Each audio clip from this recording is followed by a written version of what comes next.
ANC slams Sunday Times article about the Gupta's involvement in the process of replacing Finance Minister Nhlanhla Nene, accuses the paper of masquerading gossip as news, party to approach the press ombudsman to seek relief against the shoddy journalism.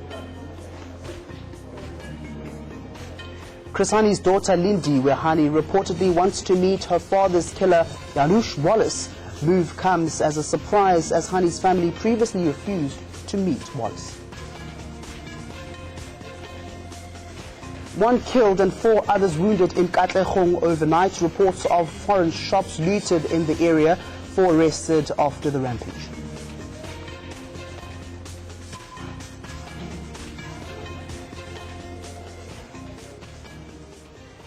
Our lead story at 2 o'clock now. The ANC has thrashed the Sunday Times article alleging the Gupta's involvement in the process of replacing Finance Minister Nhlanhla Nene. The African National Congress says the article is just gossip mongering being masqueraded as news. The party will be approaching the press ombudsman to seek relief against the poor and shoddy journalism of the newspaper.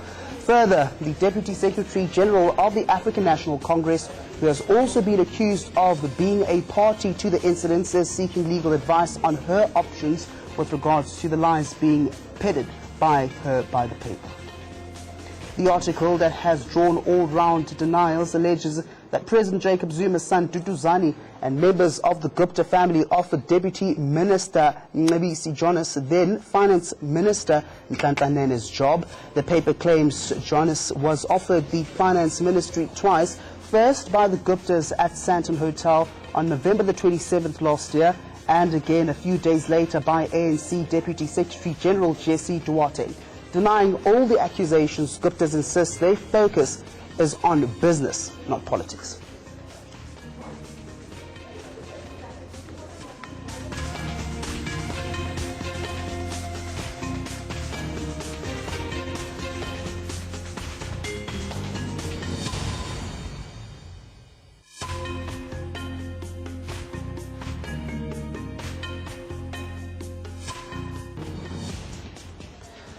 Now, to further unpack the story, I'm joined by Gupta family spokesperson Gary Naidu. A very good afternoon to you. Thank you so much for your time. Let's perhaps start with the reiterating the statement that the Guptas are not in politics, but in business. Good afternoon, Naya, and thanks for the opportunity. I think it's very important to understand that the Gupta family has invested in South Africa for the purposes of developing the country and developing the nation. And part of what they are involved in is to develop their businesses and go about their business as ordinary citizens of the country. All right. I'm just going to cross live to Kusela Songeni, ANC spokesperson. A very good afternoon to you. Thank you so much for your time. Let's perhaps speak about your reactions towards the Sunday Times article and perhaps your reactions to what the African National Congress is planning to do by approaching the press ombudsman.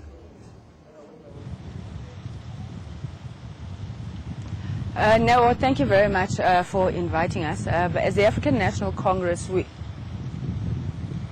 believe that the Sunday Times has stooped to new lows in terms of their reporting.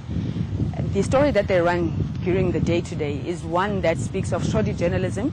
It has absolutely no substance whatsoever, and it peddles rumors as if they are fact and news.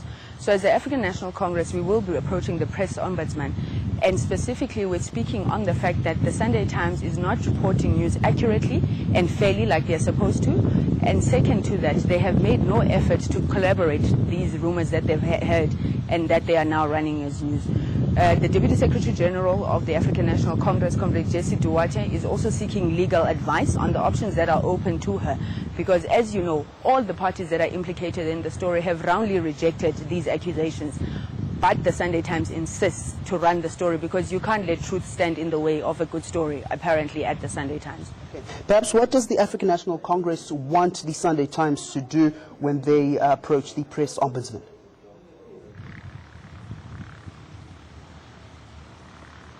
Well, you'll know that South Africa uses a system that we believe is ineffective, which is co-regulation of the media. And once a story has been published, we all know that besides a retraction and perhaps an apology, there is not much that we are able to get in there, which is the reason why the ANC continues to call for a media appeals tribunal, which will ensure that very stiff punishment or harsh sentences are given to the media as and when they decide to peddle rumor as fact, like they are doing at this point in time. Right now, we are going to be prepared to accept what the Press Ombudsman's ruling is going to be. We have won a number of cases at the Press Council where in certain instances members of the media have chosen to write without offering a proper right of response to the African National Congress, and they have been asked to retract those stories and offer apologies to the organization. I think the damage that is being done on a continuous basis by peddling this narrative that seems to suggest that there's a Gupta-controlled company and the African National Congress leadership is in the hands of such a Gupta-controlled country is a problem, and we must deal decisively with it. Let's leave it there. Kusela Sangeni, ANC spokesperson, thank you so much for your time. We're going to bring back the discussion back into studio where we're joined by the Gupta spokesperson, Gary Naidu. Let's perhaps speak about the straight denial and what corroborating evidence do you particularly have that that meeting was not held? I think, Neo, firstly, I need to put it into context. The state of the media and their agendas against the Gupta family has got to a certain extent that you find that on a Saturday, a Sunday publication contacts you and expects to get answers over questions that they have been investigating. So they give you very little time, and they expect to use that in terms of a right of reply. So firstly, the Sunday Times contacted us on Saturday. We issued out a statement making it very clear that this meeting did not take place. And that's our stance still. This meeting did not take place. Let's perhaps speak about the African National Congress obviously going to the Press Ombudsman. What is the family seeking to do now? Well, we've made it very clear in our response to the Sunday Times that we reserve our rights in this matter. We have given them the full detail in terms of our response, and we mentioned that if necessary, we will take the legal route on this matter. Let's perhaps speak about the sources that the Sunday Times alleges to have, and none of those sources are named. Well, the interesting thing is that there are always unnamed sources, and there are facts that do not come to bear. And just if we take this particular instance, where the Sunday Times mentions a meeting that took place, and a meeting that took place with the Gupta brothers, it mentions specifically Mr. Atul Gupta. Now, Mr. Atul Gupta, if they check their facts correctly, Mr. Atul Gupta was out of the country at the time. So how would he have attended a meeting in South Africa if he was out of the country? I'm going to go back to Kusela, and I just want to pose this question to her. Now, the ANC Secretary General and the Deputy Secretary General have also denied that any such meetings took place, but the fact remains that two publications, first the Financial Times of London and now the Sunday Times of South Africa, have made the same claims. Is it possible that two newspapers got the story wrong? Well, neither the Secretary General or the Deputy Secretary General of the African National Congress have been implicated as being part of that meeting. If you read their responses, they are accused firstly of having been briefed by Comrade Mcebisi Jonas on the meeting. Now, neither of them, neither SG or the SG, can speak on a meeting that they were never part of, that they know nothing about. And anybody who is making that claim, I think it comes to a point where they need to prove that such a meeting. I totally agree with Gary, the fact that you have nameless and faceless sources being used for such an important story in such an important newspaper, and those are the authorities upon which we are supposed to rely. We would have preferred a situation where the Sunday Times produces evidence of the claims that they are making, but most importantly speak to Comrade Mcebisi Jonas, who is the subject of their front page story. And in the absence of that, really, there's no other conclusion we can draw except for the fact that the Sunday Times is just speaking about rumors that they would have picked up somewhere, and they're authoritatively making them a story that is non-existent in our view. I'm going to bring the discussion back into studio. Gary, it seems as if now that the nuclear procurement program was approved on the 9th of December by Cabinet. It seems as if there's this notion and this belief that everyone who's pro the nuclear deal has got some form of affiliation or some favor towards the Guptas? The Gupta excuse me.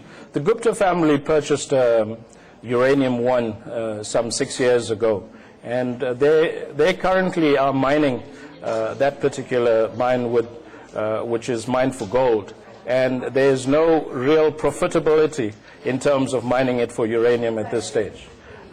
In terms of the nuclear program that South Africa wishes to roll out, by the time that nuclear program rolls out, which is estimated maybe around 2030, the actual uranium mine that the Guptas own would have been depleted by then, so it wouldn't make any sense. So currently the family is not actively involved in any uranium mining. Let's perhaps speak about those allegations that the Guptas are wanting to capture the state, and perhaps can you explain why such a theory is always being flouted into the media space? I think what we need to make very clear once again is that the Gupta family is about running businesses. It's about providing jobs. Part of what the president has mentioned is how do we create jobs in this country. And the Gupta family has followed that ethos in terms of how do we develop the nation and how do we take it forward.